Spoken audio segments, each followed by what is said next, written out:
Imagine being torn from your family, forced to endure brutal labor and unspeakable cruelty every single day, not just on a plantation, but trapped inside the cold, merciless walls of a Victorian asylum. This is the story of Amara, a black slave woman whose body was broken by violence, but whose spirit refused to be silenced. In this video, you'll witness the raw, unfiltered truth of her suffering, the horror behind closed doors, and the flicker of hope that kept her alive against all odds. Stay with me until the end, because what happened to Amara is a haunting chapter of history few dare to tell, and it will change how you see the fight for freedom forever. The day breaks over the plantation like a slow-burning pain. Amara's body aches before the sun even rises, raw skin rubbed sore by coarse fabric, muscles stiff from the cold night air sleeping on the dirt floor. The heavy clang of the iron bell cuts through the stillness, jolting her awake. There is no rest here. There is only work. Barefoot, she stumbles toward the fields, the damp earth sucking at her feet.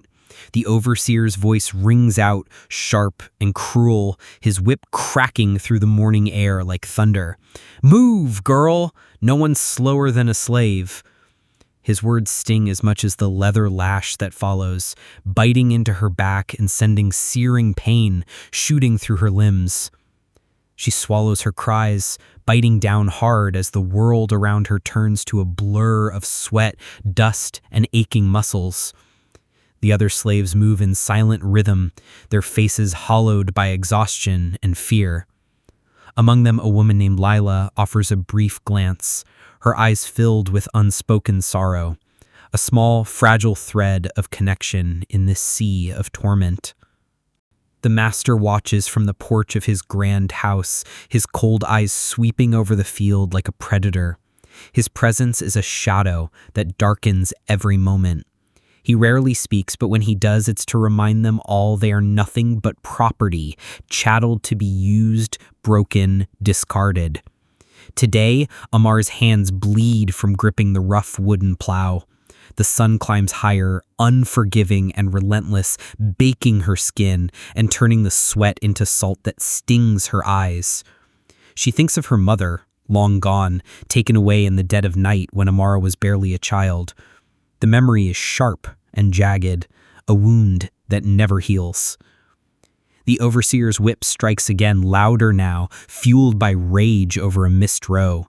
"You useless piece of dirt," he snarls, dragging her roughly by the arm. The pain is physical, but the humiliation cuts deeper. He is forced to kneel in the dirt, surrounded by the mocking laughter of other overseers.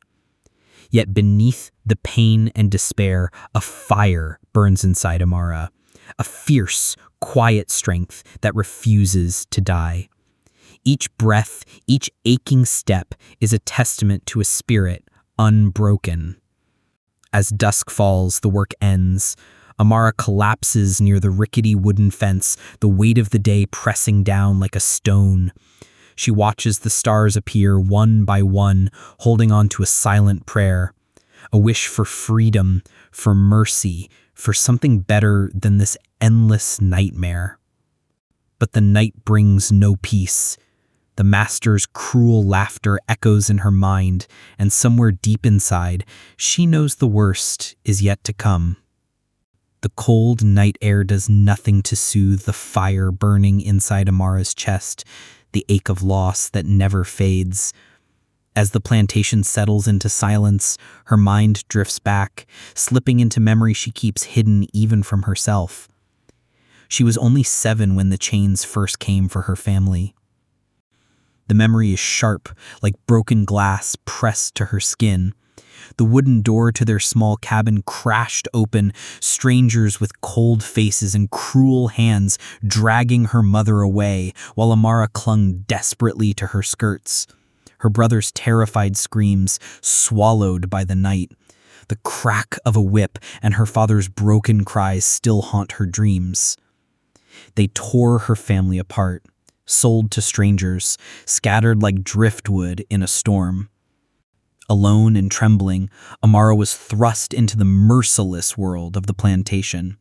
There was no time for tears or mourning. Survival demanded she bury her pain beneath a hard shell. Yet at night, when the overseer's jeers faded and the master's shadow retreated, she allowed herself to whisper the names of those lost: Mama, Papa, Kofi. Those whispers were her only rebellion.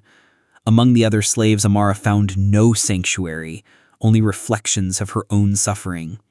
Some had lost everything, others were broken beyond repair, but a few, like Lila, shared stolen moments of kindness: an extra piece of dry bread, a quiet word of encouragement, a hand pressed briefly against a trembling shoulder.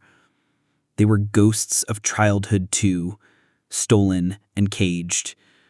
Her memories were a double-edged sword, both a balm and a blade. They reminded her of a life that could have been, a family that once held her close, a future that might have been hers. But they also brought unbearable sorrow and rage. Amara clenched her fists, the sharp ache of loss fueling a stubborn flame inside her. This pain was hers to carry, but it would never define her. Tonight, under the oppressive weight of the southern sky, she vowed again to endure, to fight, to one day reclaim her stolen voice. But even as she breathed these silent promises, the plantation's darkness crept closer, swallowing hope in its cold grasp. The master's presence was a dark cloud hanging over every moment of Amara's existence, a silent, ever-watchful terror that crushed hope beneath its weight. He rarely needed to raise his voice. A glance, a slow narrowing of his cold eyes, was enough to send shivers down the spine of every slave on the plantation. Today, Amara felt that gaze like a blade against her skin. She worked in the kitchen now, peeling vegetables under the master's roof, a place where the air was thick with whispered threats and suffocating control. The master's footsteps echoed behind her, slow, deliberate. His heavy hand came down hard across her cheek, burning the skin with a sting that no lash could match. "You think you're worth something, girl?" His voice was low, venomous, filled with the cruel certainty of power. "You're nothing but a tool, a thing." The overseer's laughter filled the room cold and sharp as Amara swallowed the rising flood of shame. She tasted the bitter salt of tears, but they stayed hidden. Every day was a calculated game of fear and submission. The master humiliated her in front of others, mocking her speech, accusing her of laziness, threatening to sell her down the river to places worse than this. The punishments were brutal, but the humiliation was a slow poison, eating away at her will. Yet inside, Amara's spirit refused to bow. In the shadows of the kitchen, she exchanged brief, guarded glances with other enslaved women, silent witnesses to each other's suffering. A kind word from Sarah, a soft squeeze of the hand from Mariah, small acts of defiance hidden beneath the master's watchful eyes. But the master's cruelty was not just physical, it was psychological warfare. He threatened the fragile bonds that held them together, punishing those who dared to comfort one another. Amara had seen neighbors torn apart, families shattered further by whispered accusations and false reports. And still beneath the master's shadow, she learned to steel herself, to hold on to the tiny shards of hope that flickered in the darkest corners of her mind. Because she knew, deep down, that the chains that bound her body could never hold her soul. The plantation's fields were a graveyard of broken bodies. Amara's own was a map of scars, bruises, and fresh wounds, each telling a story of punishment, exhaustion, or relentless labor. The rough ropes that bound her wrists left angry welts. The cruel lash of the overseer's whip branded her back in fiery strokes that seemed to burn straight into her bones. But it was not just the body that suffered. The constant weight of humiliation, the whispered insults, and the cold indifference of those in power gnawed at her from within. Amara moved through the day like a ghost, her legs heavy, her breath ragged. The sun beat down mercilessly, sweat mingling with dirt, drying and cracking on her skin. Each task was a torment, hauling water buckets, carrying heavy loads, bending over rows of cotton until her fingers bled. At night, the pain deepened, muscles refused to rest, and nightmares returned with the faces of those she had lost. But the fiercest battle was fought inside her mind. Even when broken by pain, her spirit remained unyielding. She watched others around her fall into despair, some silent, some shouting curses into the sky,